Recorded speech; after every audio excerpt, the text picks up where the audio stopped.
गुन्नू, तुम हमेशा उड़ने और गाने की बातें करते हो, मगर तुम्हें याद है ना, मैं माँ बनने वाली हूँ। ऐसे में इतना ऊंचा उड़ना कहीं मेरे लिए मुश्किल ना हो जाए। गिन्नी, हरियाली तो हर जगह होगी, पर मेरे लिए असली सुकून तुम्हारे साथ है। तुम्हारी हंसी मेरी धड़कन है। तो तुम क्या कहना चाहते हो कि अगर मैं रूठ गई तो तुम्हारी धड़कन रुक जाएगी? हाँ बिल्कुल गिन्नी, अब तक मैं जिंदा हूँ, हम कभी बिछड़ नहीं सकते। तूफान चाहे जितना भी बड़ा हो, मेरे पंख तुम्हारा सहारा है। लेकिन गुन्नू, हमारे घोंसले में जो हमने अपने सपने सजाए थे, वो सब हमारे आने वाले बच्चे के लिए जो टहनियाँ मैंने इकट्ठी की थी, सब वही छूट गया। घोंसले से ज्यादा अहम तुम और हमारा बच्चा हो। घोंसले तो फिर से बनाए जा सकते हैं, मगर तुम्हें मैं कभी खो नहीं सकता। भाई बहन, हम इस तूफान में रास्ता भटक गए हैं। मेरी गिन्नी गर्भवती है, क्या आप हमें थोड़ी देर अपने घोंसले में जगह दे देंगे? हमारे अपने बच्चे इस घोंसले में बड़ी मुश्किल से सुरक्षित हैं। हम किसी अजनबी को अंदर नहीं ले सकते। हम तुम्हें नहीं जानते। ऐसे तूफान में कोई अपने बच्चों की जान को खतरे में नहीं डाल सकता। गुन्नू, ये कौन है? इसकी नजरें मुझे डरा रही है। घबराओ मत, मैं इस जंगल का राजा हूँ, और राजा कभी मेहमानों को निराश नहीं करता। अगर आप हमारी मदद करेंगे तो हम सदा आभारी रहेंगे। तुम्हें आभारी होने की जरूरत नहीं, मैं तुम्हें अपने पुराने घोंसले में ठहराता हूँ। ये जंगल खतरनाक है, पर वहाँ तुम सुरक्षित रहोगे। सुबह का मौसम था, ठंडी हवा बह रही थी, आसमान हल्के सुनहरे रंग से चमक रहा था, पेड़ों की शाखें हवा के साथ झूम रही थी। गुन्नू और गिन्नी एक डाल पर बैठे आसमान को निहार रहे थे। गुन्नू एक चिड़ा है और गिन्नी उसकी जीवन साथी। आज गुन्नू के मन में एक खास ख्वाहिश थी, गिन्नी को उड़ाकर खुश करने की। गुन्नू उत्साहित होकर कहता है, गिन्नी देखो ना, आज का मौसम कितना प्यारा है। लगता है जैसे आसमान हमें बुला रहा हो। चलो उड़ते हैं और इस हवा की मिठास को महसूस करते हैं। गिन्नी हल्का सा हंसती है। गुन्नू, तुम हमेशा उड़ने और गाने की बातें करते हो, मगर तुम्हें याद है ना, मैं माँ बनने वाली हूँ। ऐसे में इतना ऊंचा उड़ना कहीं मेरे लिए मुश्किल ना हो जाए। गुन्नू मुस्कुराता है। गिन्नी मेरी प्यारी, तुम्हें डरने की कोई जरूरत नहीं। जब तक मैं तुम्हारे साथ हूँ, तुम्हें कुछ नहीं होगा। मैं तुम्हें गिरने नहीं दूंगा। ये आसमान जितना बड़ा है, उससे कहीं बड़ा मेरा प्यार है तुम्हारे लिए। गिन्नी शर्मा जाती है। अरे, तुम तो बहुत कवि बन गए हो, मगर सच कहूँ, तुम्हारे साथ रहकर ही मुझे हिम्मत मिलती है। जब तुम पास होते हो तो दुनिया आसान लगती है। गुन्नू हंसने लगता है।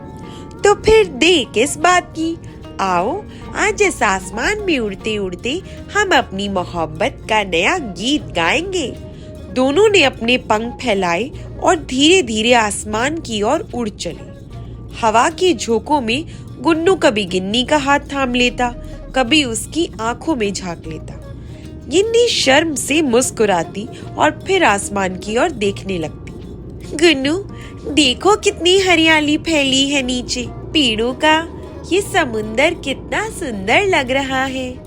कितना सुकून है यहाँ। गुन्नू धीरे से उसके कानों में कहता है, गिन्नी हरियाली तो हर जगह होगी, पर मेरे लिए असली सुकून तुम्हारे साथ है। तुम्हारी हंसी मेरी धड़कन है। तो तुम क्या कहना चाहते हो कि अगर मैं रूठ गई तो तुम्हारी धड़कन रुक जाएगी?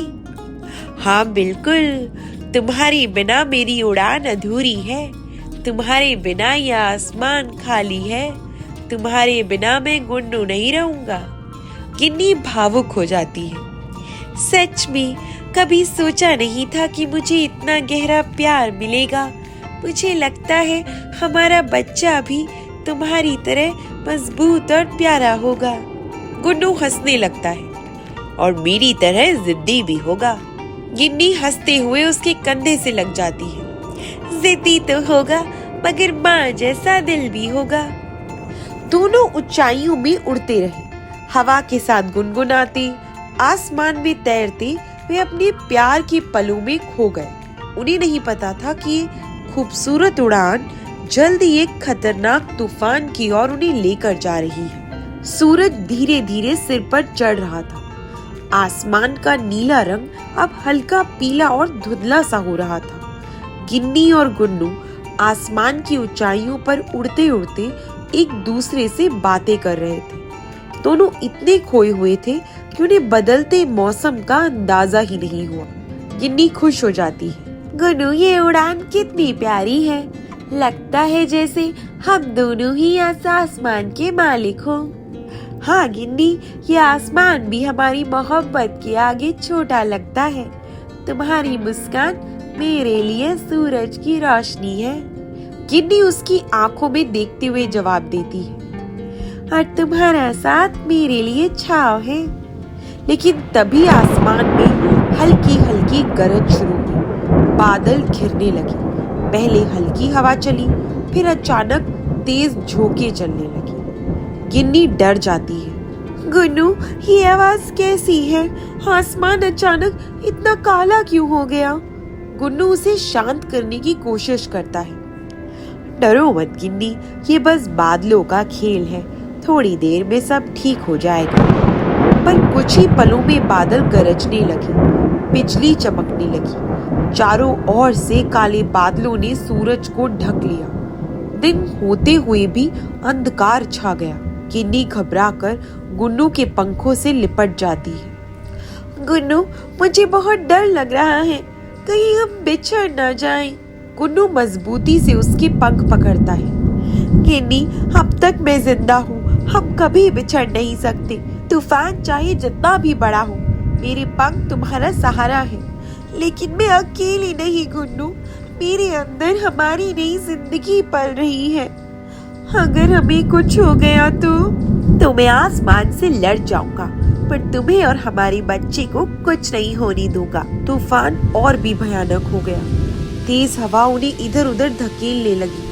बारिश की मोटी बूंदें उनके पंखों को भारी कर रही थी। गुन्नू, जरा नीचे देखो, हमें कहीं पेड़ का घोंसला ढूंढना होगा, वरना हम बहते बहते न जाने कहाँ पहुँच जाएंगे। मगर ये क्या? ये तो हमारा जंगल ही नहीं लग रहा, ये तो कोई अजनबी जगह है। गिन्नी डर से कांप जाती है। क्या हम अपने घर से इतने दूर आ गए?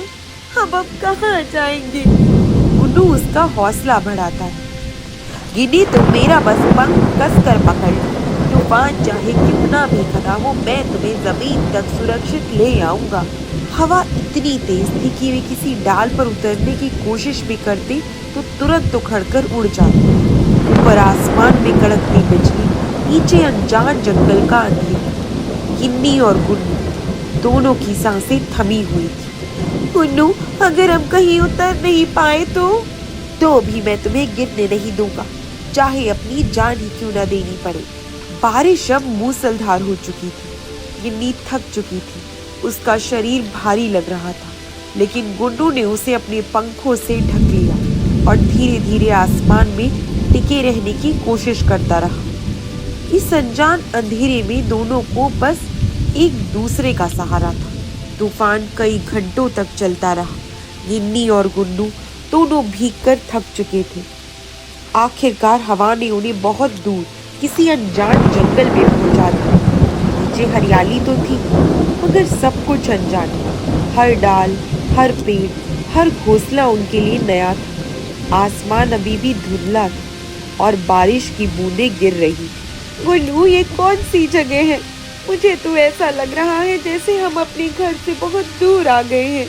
गुन्नू उसका पंख पकड़कर उसे हिम्मत देता है।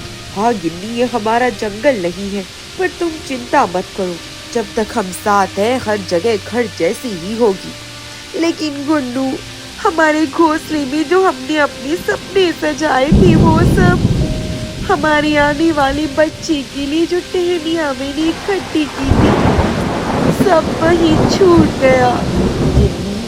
घोंसले से ज्यादा अहम तुम और हमारा बच्चा हो। घोंसले तो फिर से बनाए जा सकते हैं, मगर तुम्हें मैं कभी खो नहीं सकता। गिन्नी गुन्नू के कंधे से लग गई। दोनों बारिश में कांप रहे। तभी उन्हें एक पेड़ पर घोंसला दिखाई दिया। गुन्नू देखो, वहाँ एक घोंसला है, चलो उनसे मदद मांगते हैं, शायद वो हमें थोड़ी देर ठहरने दें। ठीक है, चलो कोशिश करते हैं। दोनों उस घोंसले तक पहुंचे। अंदर से एक बुजुर्ग चिड़िया झांक कर बाहर आई। गुन्नू उनसे कहता है, भाई बहन, हम इस तूफान में रास्ता भटक गए हैं। मेरी गिन्नी गर्भवती है, क्या आप हमें थोड़ी देर अपने घोंसले में जगह दे देंगे? हमारे अपने बच्चे इस घोंसले में बड़ी मुश्किल से सुरक्षित हैं। हम किसी अजनबी को अंदर नहीं ले सकते, माफ करना। गिन्नी गुन्नू की ओर देखती है और उसकी आंखें आंसुओं से भर जाती हैं। देखा गुन्नू, कोई हमें अपनाना नहीं चाहता। नहीं गिन्नी, हर दरवाजा बंद नहीं होता। चलो आगे चलते हैं, हमें कोई ना कोई रास्ता जरूर मिलेगा। दोनों आगे बढ़े।